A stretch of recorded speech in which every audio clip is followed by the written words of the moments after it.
welcome to your practice here in Chamba in India. We're going to get started just at the front of our mat, taking the soles of our feet to the ground. And on your inhale, just take your hands to your heart. Take an exhale, feel the earth beneath your feet. Take another breath in, and breath out. On your inhale, extended mountain, gaze up. Exhale, forward fold, bowing down towards the ground. You can take a few wiggles, just letting everything release, and then roll all the way back up. Extended mountain, gaze up, hands to heart. Exhale. We're going to take our hands forward in a prayer, and then slowly begin to slide your left hand along the right arm, all along your chest, until you're gazing towards your left hand. See if you can find a DRISTI or a point of focus behind you. And as you inhale, take the hands back forward. Now taking your right hand along your body, gazing towards your right hand, twisting through your chest. And come back to center. Inhale, extended mountain. Exhale, forward fold down. Rolling up. Inhale, extended mountain. Exhale, hands to your heart.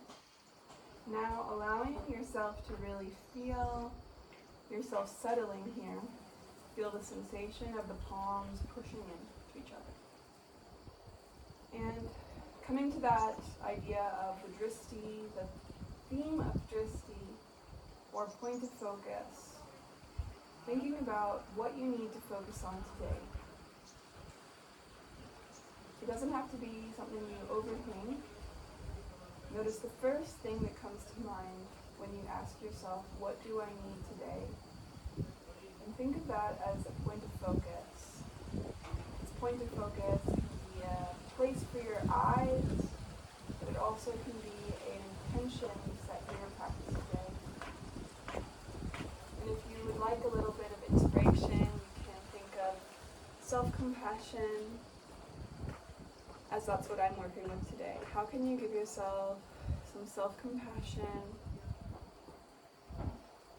acknowledging that those voices inside of your inner critic are mostly just learned, or entirely just learned from your past.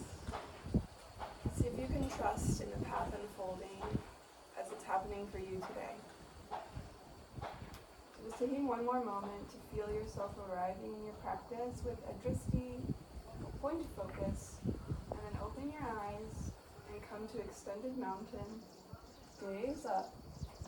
Exhale, fold. Bend generously into your left knee and raise your right hand up. Simple twist. Gazing up to the right hand. See if you can find that thumb again, or something to gaze to. And then the other side. Shifting your eyes up to your left fingers. Opening up. Exhale, fold. Rolling up. Inhale, extended mountain. Exhale, hands to your heart center. Take yourself into your tree pose by taking your right foot inside of the left leg.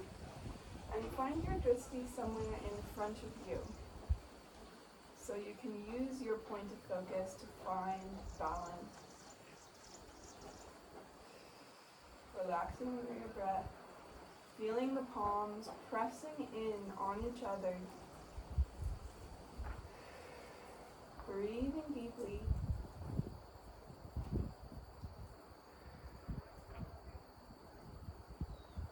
As you inhale, take the right knee into your chest. Now pulling the right leg back, airplane pose, peeling back through the shoulders, lifting through the back leg. Allow the right toes to land as you lift up with the arms. crescent lunge. So you can feel yourself landing here, relaxing through your shoulders, lifting through your hands.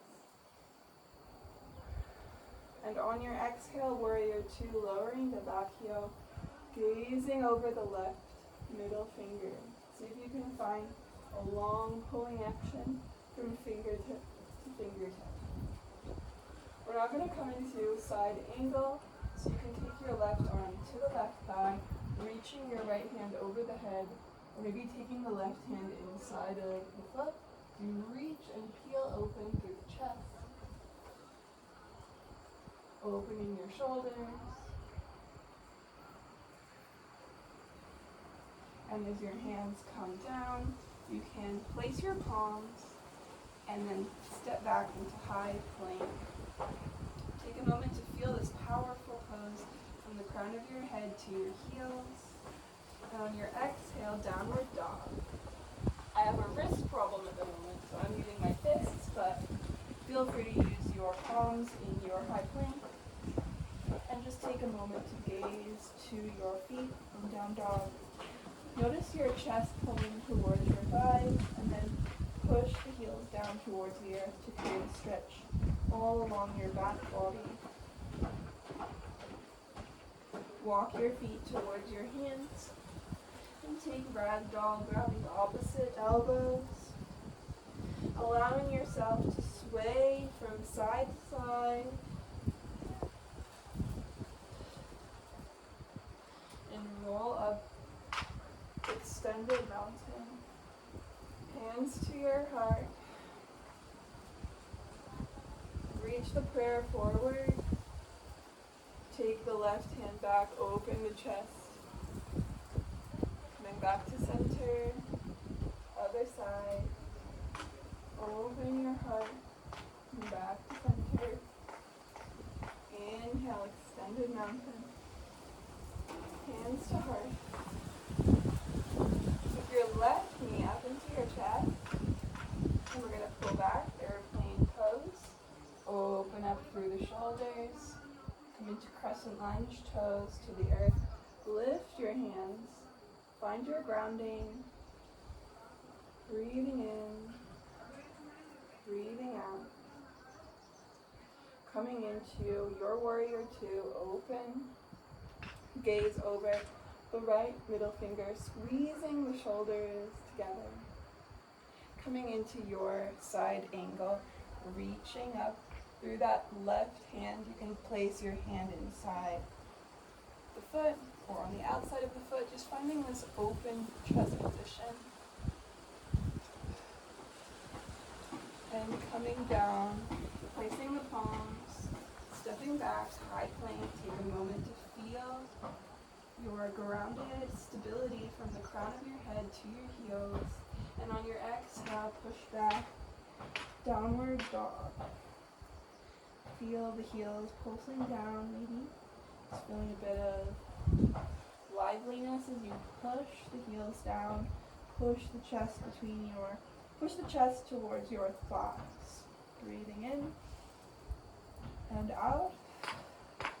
Walk the feet towards your hands, roll up.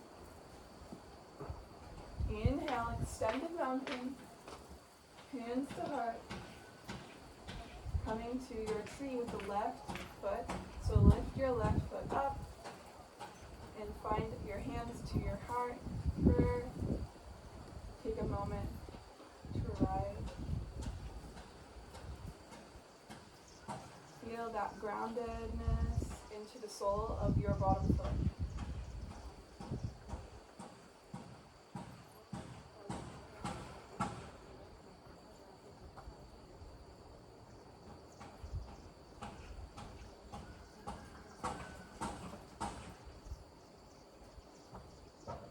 Take your left knee into your chest, come into airplane, and this time we're going to come into a wide-legged position.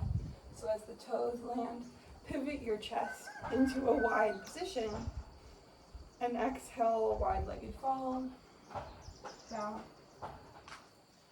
We're going to now walk our hands towards our front foot, lowering the back knee, coming into low lunge, lift the hands up, feel a stretch into your front hip by pushing forward.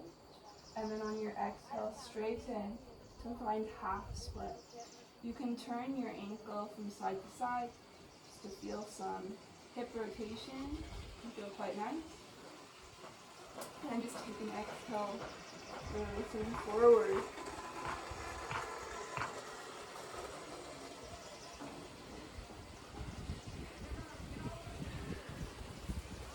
Turn your hands, so walk your hands off to the side, the left side. So you're on your left knee and your right leg is straight. This is called gate pose. And then lean over the straightened leg to find a side stretch. And just flow so your left hand lands to the earth, and you can flow your gate pose. Back and forth.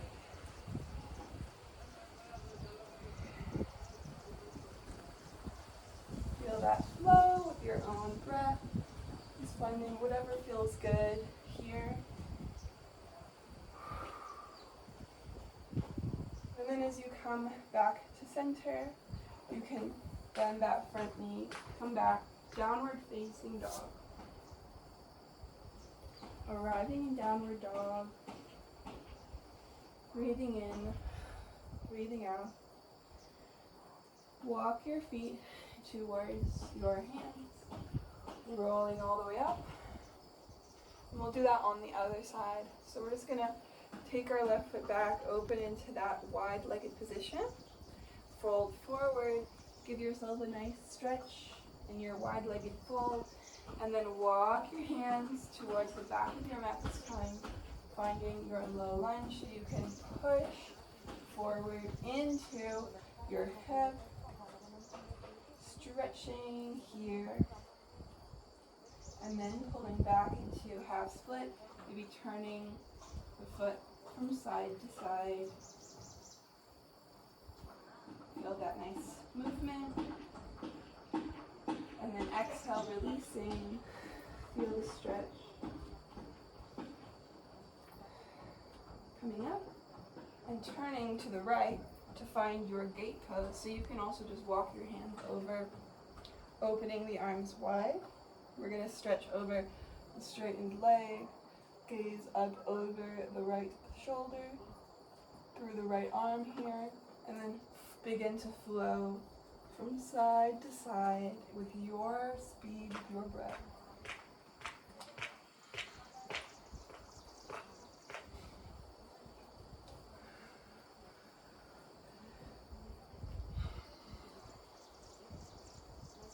And coming back up, you can take your knees together.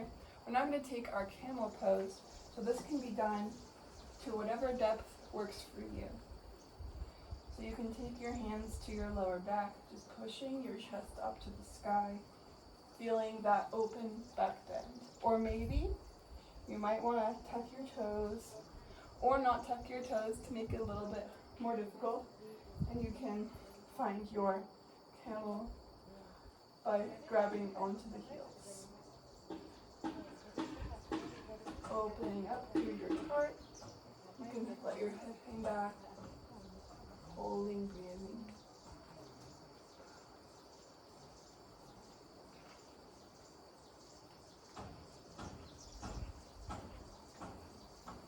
And slowly coming out, making a little nugget pose, knees together, also called embryo. Just letting your forehead land, arms along sides.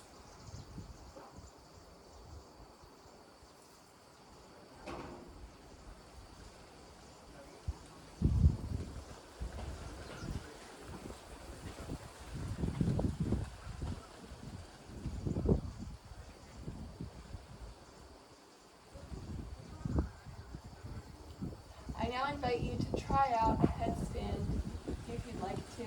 I'm going to give you a little tutorial on how to try this. The thing about a headstand is what I would recommend you do is think of it like a journey, think of it like a adventure, because I couldn't do a headstand for a very long time, and it all just required a lot of practice. And the secret with a headstand is that we don't want to be kicking up into headstand what we want is to feel very grounded and in control of our bodies the whole time. And an essential part of this is hamstring flexibility. So the first thing we want to do is take our elbows to the ground in a shoulder width distance. And then we interlace our hands in this position. So we want our elbows to be shoulder width apart, and then we interlace our fingers. And we place the top part of our head right in this little nest that we've created in our hands. So it looks like this. So you're placing the top of your head in the middle of the hands. And if this is the first time you've ever done a headstand, I recommend you doing it by a wall. So move your mat near a wall and only focus on this first step of placing the head in the hands and then working on your hamstring flexibility. So I'll show you how that works. You just lift up onto the elbows and then begin to walk your feet forward so your hips are over your head. So if you can't get to the point where your weight feels quite stable over your head, I recommend just practicing that first before you go further. And now I'll demonstrate how to get into headstand, because you'll notice I'm not going to kick up into headstand. I'm going to be very controlled the whole time, because you want to use your whole body's strength. You don't want all your weight to be on your head. You want to be really grounded through your arms and your shoulders, and then your whole body as it lifts up is keeping you stable. So you shouldn't, if you begin to feel like all the weight is on top of your head, that's not what we want. So make sure you feel with this grounded base, shoulders, elbows shoulder width apart, hands interlace, place the crown of your head in the little nest you've created, and then begin to lift up. So you can see I'm lifting up, I'm not kicking up, and I can do this little tuck position first. And then lift one foot and then the other foot.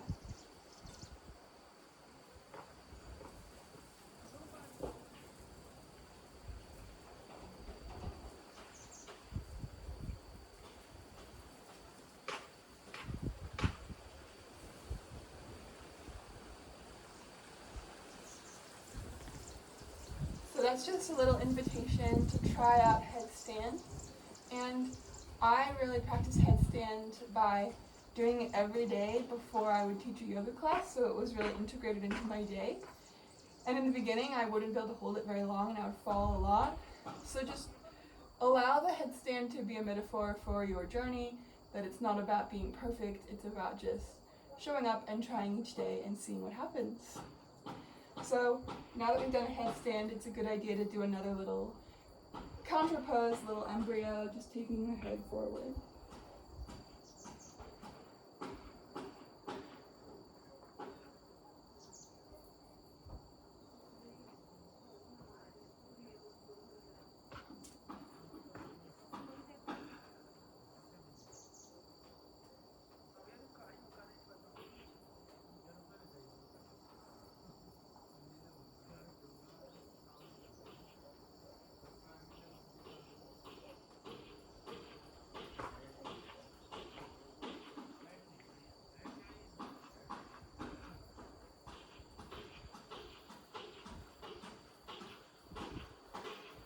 Now we'll slowly push our way up, and let's take our legs forward and we'll just find a gentle forward fold pose.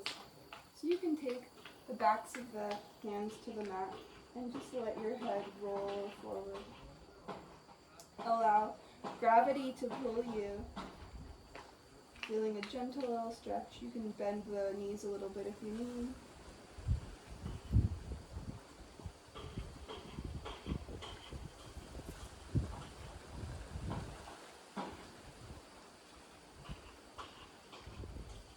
Coming up, we'll take the sole of the right foot inside the left thigh, and we're just going to lift our hands up and fold forward here.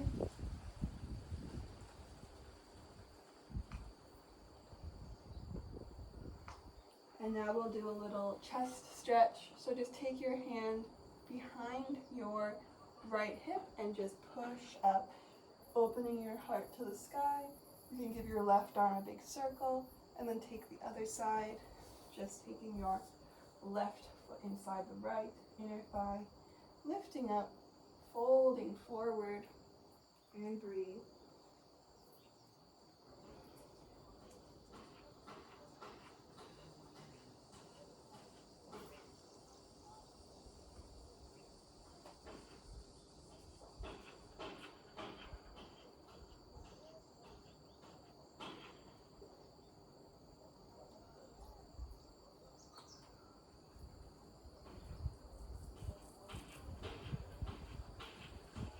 Let's slowly come up, taking our left hand behind our left hip and push up, opening the chest. You can circle through the right shoulder. And then we'll come down to come into our Supta Baddha Konasana. So you can take the soles of your feet together and just take one hand to your belly, one hand to your heart. And just breathe and arrive, gently opening the hips.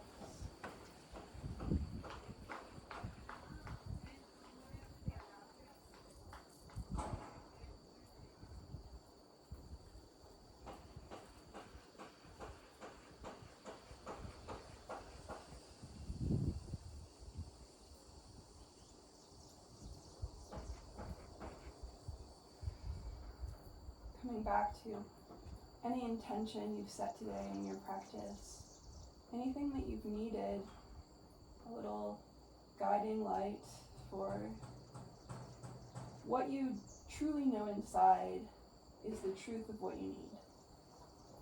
When everything gets so chaotic, we can forget that we often already know what we need. We need that self-compassion or that trust or that groundedness, that reminder that we deserve our own kindness. But there's a deeper truth to everything than all the chaos on the surface. So just coming to that awareness by noticing the pulling down of your weight into the earth, the support of the ground, and then come into Shavasana, final resting pose. Just let yourself completely relax into the ground.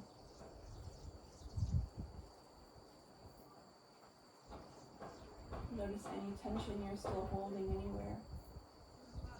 And just allow yourself to completely relax.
yourself a full body stretch from fingertips to toes. And rolling to one side, you can push your way up, taking your comfortable seat. Take your hands to your heart. And just give yourself one last reminder of your intention today. Whatever your focus needs to be in your evening, your day, your week ahead. And I'll end our practice with Hari Om Tat Sat. Namaste. Thank you everyone, and I'll see you next time.